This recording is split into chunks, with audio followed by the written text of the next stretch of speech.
ကဲဟယ်လိုအားလုံးပဲမင်္ဂလာပါဒီနေ့ကကြတော့ကိုယ်ပိုင်တစ်ခုဆွမ်းအင်းရှိတဲ့ဟောဆော့ကိုဝင်းကတစ်ခုချင်းစီအသေးစိတ်စီအကုန်လုံးဝတ်ပြသွားမှာဖြစ်ပါတယ်အစွမ်းရတယ်စွမ်းဘာအစဉ်ရှိတယ်ဆိုတော့ဝင်းကတစ်ခုချင်းစီလောက်ပြမှာဖြစ်ပါတယ်ကဲအစွမ်းတွေကိုကြည့်လိုက်ရအောင်ဟင်းစောက်ဒီစိုက်ရုံမှာအစွမ်းကကြာတော့သူရဲ့အစွမ်းကထူးခြားချက်တစ်ခုကကြာတော့သူကလူပြောမဲ့သူကပြန်လို့ရတယ်နော်သူကပြန်လို့ရတယ်ကားတဲ့လာလို့တိတ်ခင်ပြီပါခင်ဗျာသူကပြန်လို့ရပြီးတော့သူ့မှာဘလူပြောမဲ့လျှက်စေးစွမ်းအင်းနေရှိပါတယ်နော်လျှက်စေးစွမ်းအင်းနေရှိပါတယ်ဒီ iPhone မလေးအစွမ်းကကြာတာသူကအကောင့်တူးလို့လည်းရပါတယ်လောင်တင်းအောင်လို့လည်းလုပ်လို့ရပါတယ်နော်နောက်တော့သူ့ကိုအကောင့်ကြီးအောင်လည်းလုပ်လို့ရပါတယ်ဒီလိုမျိုးကလူတိုင်းသူမျိုးကိုဖြိုချပြီးလို့ရပါတယ်နော်လူတွေကိုလည်းနင်းချပြီးလို့ရပါတယ်ဒါတက်ဆက်ပြောပါတယ်နော်ဒါကြတော့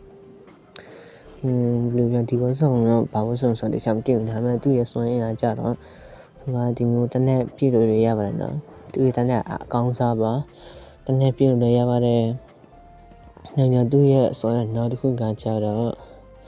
သူကမြားပြည့်လည်းရပါတယ်နော်ဒီရဲမိကြီးရဲ့စွမ်းရည်ကကြတော့သူ့ရဲ့စွမ်းရည်ရှိပါတယ်ဒီရဲဝတ်ဆောင်လည်းစွမ်းရည်ရှိပါတယ်နောက်ပါသူ့ရဲ့အစွမ်းတွေကပါစွမ်းဆိုတော့သူကလူတွေကိုဒီမျိုးလူဆိုးတွေကိုထုံးနေတယ်ရိုက်လို့ရပါတယ်နောက်ပြီးတော့တနန်းနဲ့ဒီမျိုးပြစ်တက်လို့လည်းရပါတယ်နော်တနန်းနဲ့ပြစ်တက်လို့ရပါတယ်ခင်ဗျာနောက်တော့ရဲစခန်းကြီးကားတွေလည်းယူစီလို့ရပါတယ်ကားလေးဆိုင်ကလေးယူစီရမလို့တို့ရဘာမှမလုပ်ဘာမှမပြောပါဘူးနော်ဒီမျိုးကားလေးဆိုင်ကလေးယူစီလို့ရပါတယ်နော်ဟိုခဏစီးလေးရပါလေရေမဆော့ဆိုတော့ဒီလိုဘာမှပြောမှာကဲ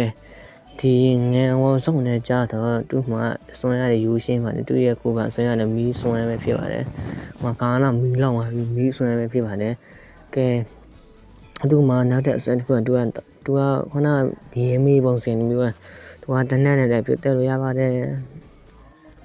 ဒီတန်နောက်ဆုံးဝဆုံတစ်ခုကကြတော့တာဝဆုံကသူကစွမ်းရည်အများကြီးရှိပါတယ်သူကပြေးရမြက်နဲ့နော်ပြေးမြက်နဲ့စွမ်းရည်ရှိတယ်နောက်သူကစက်ကြနဲ့လည်းပြေးလို့ရပါတယ်စက်ကြနဲ့လည်းပြေးလို့ရပါတယ်ချောင်းနေစုံနဲ့တိခိုင်ပါခင်ဗျာစက်ပြလေးနဲ့ပြေးလို့ရပါတယ်နောက်တော့သူ့မှာလည်းတနက်နဲ့ပြတ်တက်လို့ရပါတယ်ဒါနဲ့လက်ခုံးရပါကဲနောက်ထပ်အစွမ်းဝဆုံလေးတစ်ခုချင်းလေးစီတီးချင်းရှိရင်ဝင်ကိုပြောပြပေးပါဝင်လည်းနောက်ထပ်အစွမ်းဝဆုံနေရှိဟိုရဲ့ YouTube မှာအမြဲတမ်းတင်ပေးမှာပဲ like subscribe လောက်လို့မပေးပါနဲ့နော်